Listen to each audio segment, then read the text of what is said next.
24 ফেব্ৰুৱাৰীত বিশ্ব অভিলেখৰ বাবে সাজু হৈছে ৰাজ্যৰ ঝুমুৰ শিল্পীসকল।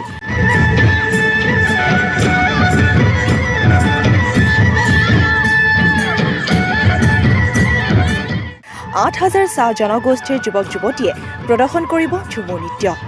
সেই উপলক্ষে নাজিৰাৰ বেকিপুৰ চাহ বাগিচা খেলপথাৰত ঝুমুৰ নৃত্যৰ প্ৰশিক্ষণত ব্যস্ত হৈ পৰিছে চাহ জনগোষ্ঠীৰ যুৱক যুৱতী তথা ঝুমুৰ শিল্পীসকল।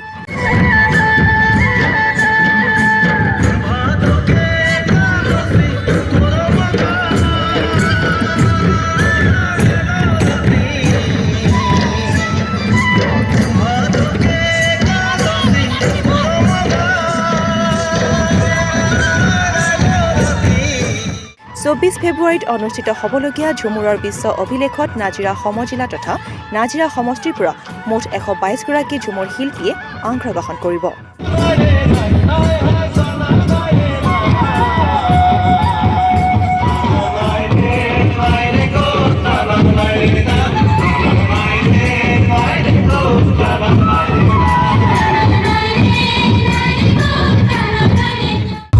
আমি 24 ফেব্ৰুৱাৰী দিনটোলৈ আমি এদিন আগুৱাই বাট চাই আছো।